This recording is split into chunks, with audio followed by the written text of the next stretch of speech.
Dogecoin, have we seen the low being made and the reversal has been confirmed, or we got the first indication? Well, that's what we're going to look at today. Dogecoin, the technicals using Elliot wave and Fibonacci analysis. And remember, Elliot wave and Fibonacci is all about high probabilities, not certainty, but it gives us an edge on the market so we can predict with high probability, minimize our risk and maximize our upside. So if we look at the last video we did, which was on July 21st, what we said was Dogecoin looks like it's making a nice wave one to the upside, and then it's done this correction, a bit of a complex correction. Anything more than 3 waves is considered a complex correction. And it had a lot of price clusters to say this looks like a wave 2. And once we see a wave 2, we should see a movement to the upside. And at this stage, it was pretty much the price, if I look at it here, I think it's around 17 cents. So let's jump into a live chart to see what Dogecoin is doing now and what we should anticipate next. So the last video, so it was around here that we did the last video. And we can see that we pegged that low, almost perfectly. And we've had this move to the upside. So what we was looking at in the last video was if what we were calling this wave 4 of this wave E gets exceeded, that's really the first indication and the confirmation of a wave 2 low. Doesn't mean it's guaranteed, but it's the first real strong signal. So it gives us a bit more confidence. And we've seen this movement to the upside. Now it hasn't been as vertical as we saw up here or up here. It's been more sideways. But in terms of an overbalance in time and price, in terms of the length of time it's taken to form this, and the price movement to the upside, we'll see that it's actually greater than the previous price movements to the upside. Very similar to this one here, but especially down here. But in terms of time, moving upwards for the amount of time is longer than any previous upside movement in this whole wave down. So that's also another signal to say, look, Dogecoin looks like the trend has reversed and we could be at the beginning of a whole new trend. So that's what we're going to focus on today. So what does this wave structure look like to you? Now, just on the daily chart, sometimes it's clear, sometimes it's not. And it's around 50 to 60% of the time that these wave structures tend to be clear. But what I'm seeing here, and we'll use momentum indicators to help us on this as well. We can also get rid of this. No, I'm keeping the question mark on the wave 2 because it hasn't been confirmed. And we need to be aware that we can actually still make a new low. That's always possible. So that's why we have proper risk management. But just on a really basic Elliott wave principle level, it looks like we've made this initial wave 1, 2, 3, 4, 5. And after a 5 wave movement, we should always anticipate a correction to the downside, right? 50%. But on a macro picture, again, we're going to kind of jump a bit back and forth with a macro picture. Let me just get rid of this and get rid of this so we get a nice fresh thinking. Is after you see a wave 1, and if this ends up being a wave 2 low, what we should anticipate next is actually a wave 3. A wave 3 on a macro picture. Again, I'm just going to get rid of this here as well. A wave 3 will exceed the previous high and go on to make a new high. And there's a couple of ratios that you want to be really, really aware of, Fibonacci ratios, which helps us see what's likely to occur in the future so you can plan to maximize your profit taking.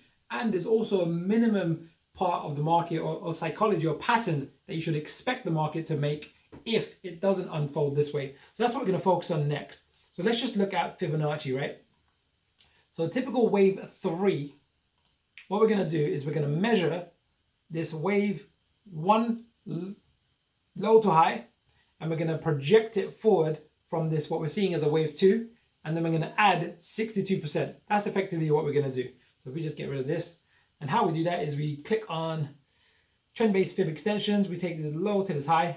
We'll do it relatively fast. Low to this high. And then, let me just make sure I got the right one.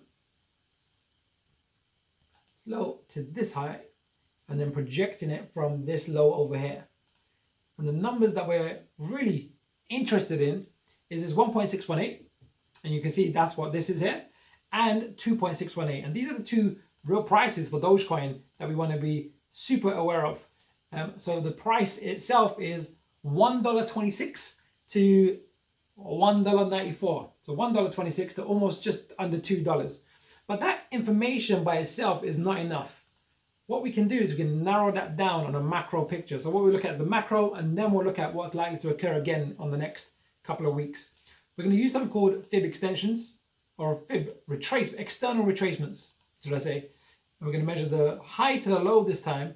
And there's two key numbers. And by the way, I'm doing a Elliot Wave and Fibonacci masterclass, which will be ready very, very soon. It's a free masterclass, but it's going to teach you some of the real fundamentals on how to do this yourself. Because I know you're looking at many coins and I can only cover so many. I'm going to give you those tools. But now we've got these two ranges. We've got this range and this range, and it's still quite broad. But what we can next do is put some time analysis in play. Now, a typical wave 3, how long it takes, is normally a minimum. I've got this was, here's one that I prepared earlier. I guess these was what we literally prepared earlier. Is the same numbers that we said the last time. It's over here and over here as a time zone as well. So we should anticipate October 27th for the wave 3 as the minimum time it should take to unfold and start to hit its peak. But we also want to look to see if there's a 5-wave structure. So long term, let's just jump onto a weekly chart. Want to look at the momentum. You can see that the momentum, this momentum indicator catches the lows and the highs quite nicely. It's becoming overbought. So the upside should be limited. And then once this blue line crosses below this red, we should get sideways to down for 1 to 2 weeks before we see the next part of the impulsive wave. That's very, very valuable information that we want to pay attention to. And then last but not least, over here, I'm guessing we'll probably end up seeing the momentum going down, then back up, and then the next reversal on the way down will probably coincide with this little mini peak over here before we should expect a 50% correction. So it should look something like this, where we've got this initial wave 1 of a wave 3. We'll get some type of wave 2, and then we should anticipate a wave 3 of a wave 3. And that actually tends to be a very bullish wave, very impulsive, meaning that it moves quite aggressively to the upside. And this is the particular wave where you want to be holding your significant part of your position of Dogecoin. And when we come towards these price targets, then that's going to be profit-taking zones. And remember, it's mass psychology. Sophisticated money, smart money, knows when to take profits. And after a wave 3 comes a wave 4, which is the most typical profit-taking wave. Wave 4s are a profit-taking wave, and that comes at the end of a wave 3, and wave 3s tend to be the most impulsive.